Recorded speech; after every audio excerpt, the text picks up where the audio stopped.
Refraction of light अर्थात प्रकाश का अपवर्तन। आप सभी ने अपनी रोज़मर्रा ज़िंदगी में ये देखा होगा कि यदि ग्लास के अंदर, जैसे कांच वाले ग्लास के अंदर पानी रहता है और पानी में आपने पेंसिल डुबोई है, तो आप उसके साइड पर से देखो तो उसकी सतह कुछ इस तरह से दिखेगी, पेंसिल इस तरफ मुड़ी हुई दिखेगी। या तो कभी आपने देखा होगा कि एक पानी के गिलास के नीचे, शीशे वाले ग्लास के नीचे यदि आप कॉइन रखते हो, सिक्का रखते हो, तो वो आपको थोड़ा ऊपर दिखेगा, ऊंचा दिखेगा। ऊपर से यदि आप देखने जाओगे वो बड़ा दिखेगा। ऐसा क्यों होता है? ये सब होता है रिफ्रैक्शन ऑफ लाइट के कारण, अर्थात प्रकाश के अपवर्तन के द्वारा। अपवर्तन एक तरंग का झुकना है जब वह एक माध्यम में प्रवेश करता है जहाँ जिसकी गति अलग होती है, अर्थात refraction is bending of wave light when it enters one medium from another. अब हम थोड़ा देखेंगे कि अपवर्तन के नियम क्या होते हैं, अर्थात वक्रीभवना नियमों। अब सबसे पहले इस फिगर में अगर हम देखने जाएं तो ये एक शीशे का स्लैब है, ग्लास स्लैब, जहाँ से हम यहाँ से एक प्रकाश भेज रहे हैं और यहाँ से वो प्रकाश बाहर आ रही है। अब हम सोच रहे हैं कि प्रकाश जब यहाँ से डाल रहे हैं तब वो प्रकाश सीधी रेखा में चलता है, तो अर्थात वो यहाँ से बाहर आना चाहिए, बल्कि वो बाहर इस तरफ से आ रहा है। ऐसा क्यों होता है? इसको हम कहते हैं रिफ्रैक्शन ऑफ लाइट, अर्थात अपवर्तन। अब सबसे पहले ये जो लाइट है, जो यहाँ से जो प्रकाश हम भेज रहे हैं, उसको बोलते हैं रे ऑफ इंसिडेंस, अर्थात घटना किरण, और ये होती है रे ऑफ इमर्जेंस, अर्थात अपवर्तित किरण या तो वक्रीभूत किरण, और इसको हम क्या बोलते हैं? आपात किरण या तो घटना किरण। अब इसके नियम ऐसे होते हैं कि जो घटना किरण है और जो अपवर्तित किरण है और ये जो आपको लंब दिख रहा है, वो एक समतल में होते हैं, एक प्लेन में होते हैं। इंसिडेंट रे, रिफ्रैक्टेड रे और normal all lie in the same plane. यदि आप एक कागज़ ले लो और कागज़ में 3 चीज़ें आप ड्रॉ कर लो, 3 लाइन ड्रॉ कर दो, 1 2 3, तो आप देखोगे कि ये जो 3 लाइन है, ये जो 3 किरण कह लो, वो एक समतल में है, अर्थात एक प्लेन में है। जो वो प्लेन है ये कागज़। यदि आप कागज़ के यहाँ से देखोगे तो आपको नहीं दिखेंगे वो, और यदि आप कागज़ के नीचे से देखोगे तो भी आपको नहीं दिखेंगे।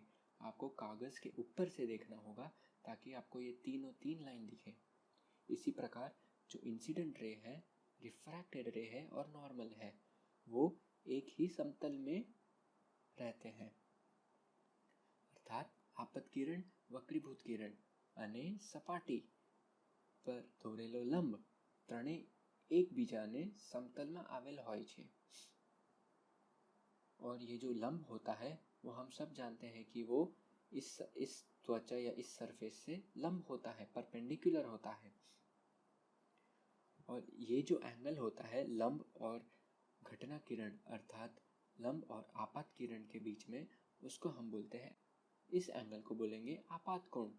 और जो इस जगह पर लंब है और यहाँ पर जो हमारी अपवर्तित किरण है, उसके बीच में जो कोण देखे उसको हम बोलेंगे वक्रीभूत कोण, अर्थात अपवर्तित कोण। तो बच्चों समझ आया कि ये अगर हमारा ग्लास स्लैब है, यहाँ पर हमने लंब रखा है, तो यहाँ पर जो होगा वो किरण होगी हमारी घटना किरण, और यहाँ पर हम देखेंगे तो वो ऐसे नहीं चलेगी लाइट इधर से थोड़ी झुक जाएगी अपने लंब से दूर या तो लंब के तरफ। वो हम देखेंगे आगे कि किस तरफ लाइट या प्रकाश कब झुकेगी। और ये जो एंगल होता है, ये जो कोण होता है, उसको हम बोलते हैं अपवर्तित कोण। और दूसरा, ये पहला नियम हो गया। दूसरा नियम क्या होता है कि यदि प्रकाश इस लंब के स्थान की तरफ आ रही है या लंब की ओर आ रही है, तो वो किरण अपवर्तित नहीं होगी, वो किरण वक्रीभूत नहीं होगी, वो किरण सीधी की सीधी बाहर निकल जाएगी। वो किसी भी तरफ झुकेगी नहीं। अगर ये ग्लास है, यहाँ हवा है और ये ग्लास है, तो यहाँ पर हमने एक लंब ड्रॉ कर दिया, यहाँ पर भी एक लंब ड्रॉ कर दिया। तो यदि हम यहाँ से अपनी किरण भेजें तो वो अंदर की ओर मुड़ेगी और यहाँ पर आने के बाद वो बाहर की ओर मुड़ जाएगी। ग्लास जो है वो घट पदार्थ है, तो इसके अंदर जब घट पदार्थ की अगर कोई मान लो कि हमारी किरण हवा से घट पदार्थ की ओर जाती है तो वो लंब की तरफ मुड़ जाती है। ये देखो यहाँ पर ये रही हमारी नॉर्मल राइट जो जानी चाहिए थी, परंतु वो लंब की तरफ थोड़ी मुड़ चुकी है। और जब घट पदार्थ से हवा की तरफ वापस जाएगी तब वो अपने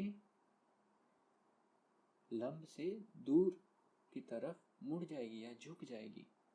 अर्थात अगर कोई डेंसर मीडियम से रेयर मीडियम यानी घट पदार्थ से हवा की तरफ जाती है लाइट, तो वो अपने लंब से दूर चली जाती है। और यदि रेयर मीडियम अर्थात हवा से घट पदार्थ या घट माध्यम की तरफ जाती है प्रकाश, तो वो अपने लंब की तरफ मुड़ जाएगी। इसको हम ऐसे भी याद रख सकते हैं कि डेंसर टू रेयर अवे और रेयर टू डेंसर टूवर्ड्स।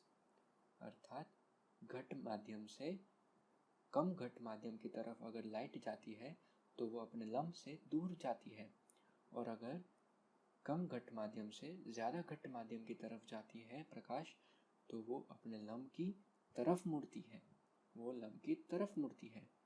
ये सूत्र याद रखिए। ये लॉ हमें बताता है कि sine I by sine R is equal to mu. अर्थात जो हमारा ये कोण है आई और ये कोण है आर, उसका यदि हम साइन लें और उन दोनों की वैल्यू का हम रेशियो लें तो वो हमें मिलता है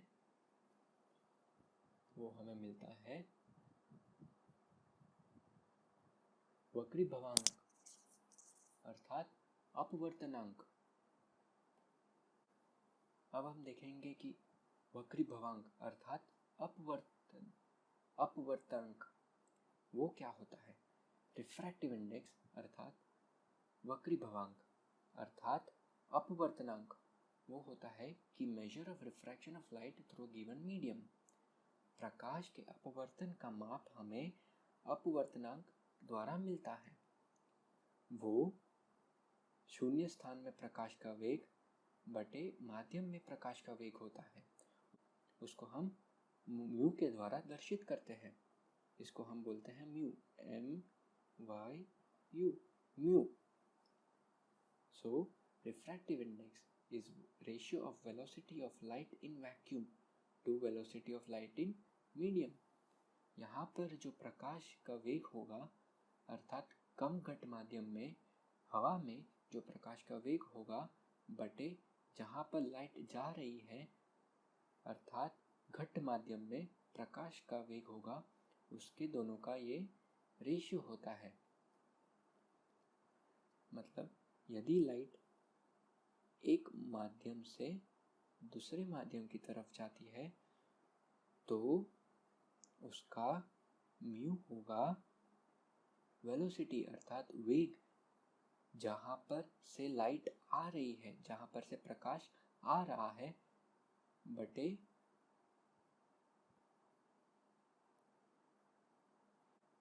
जहाँ पर प्रकाश जा रहा है। आया समझ में बच्चों कि म्यू होता है कि जिस माध्यम से प्रकाश आ रहा है बटे जिस माध्यम में प्रकाश जा रहा है उन दोनों के वेग का रेशियो होता है। अब हम देखेंगे रिफ्रैक्शन थ्रू प्रिज्म। प्रिज्म एक त्रिकोण होता है ग्लास का बना हुआ, शीशा का बना हुआ, जिसकी हर एक साइड बराबर होती है, अर्थात ये एक इक्विलैटरल प्रिज्म है। तो इस पिक्चर में हम ये देखेंगे कि ये जो है वो हमारा लंब है, ये भी हमारा लंब है। ये जो किरण है वो हमारी इंसिडेंट लाइट है, अर्थात घटना किरण, और ये जो लाइट है वो हमारी अपवर्तित किरण है। तो हमने पहले ये देखा कि ये कम घट माध्यम है, अर्थात रेयर मीडियम, और ग्लास जो है वो घट माध्यम है। तो हम जानते हैं कि अगर कम घट माध्यम से ज़्यादा घट माध्यम की तरफ हमारा प्रकाश बढ़ता है तब वो नॉर्मल अर्थात लंब की तरफ मुड़ जाता है। हम सब यहाँ पर देख सकते हैं कि ये हमारा लंब है, ये हमारी किरण है, और किरण जा रही है कम घट माध्यम से ज़्यादा घट माध्यम की तरफ, तो वो अपने लंब की तरफ मुड़ जाती है। तो हम देख सकते हैं ये जो निर्धारित जो गति है उस गति से वो इस तरफ मुड़ चुका है। और हम ये भी जानते हैं कि ज़्यादा घट माध्यम से कम घट माध्यम की तरफ प्रकाश बढ़ता है तब वो अपने लंब से दूर भागता है। तो ज़्यादा घट माध्यम से कम घट माध्यम की तरफ प्रकाश बढ़ता है तो वो अपने लंब से दूर भागता है। समझ में बच्चों? तो ये जो BC है वो हमारा बेस है जिस पर हमने प्रिज्म रखा है, और ये एक साइड है प्रिज्म का। प्रिज्म ऐसा कुछ बना होता है।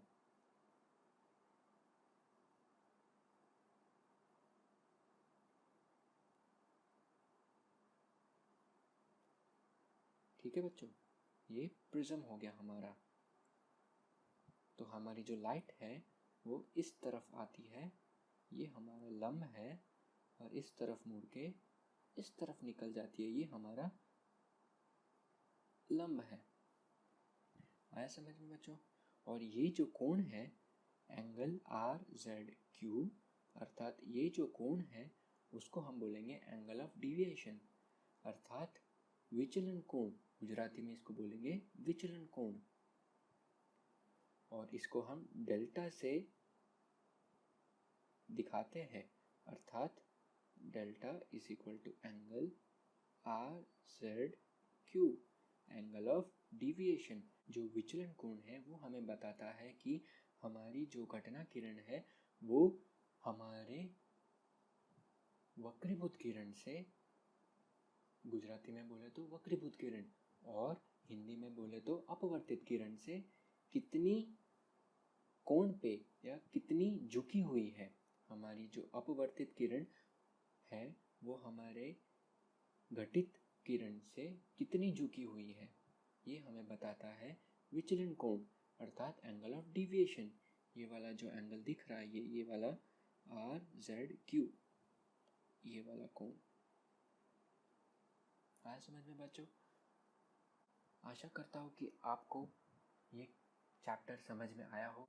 आपको यदि ना समझ में आया तो आप अपने मेंटर्स या तो हमारे कमेंट सेक्शन में डाउट्स लिख सकते हैं।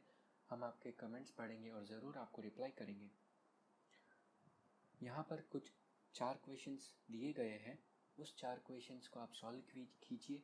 यदि आपको ना समझ में आए तो आप कमेंट सेक्शन में डाल दीजिए या तो अपने मेंटर्स को मैसेज कर दीजिए। धन्यवाद।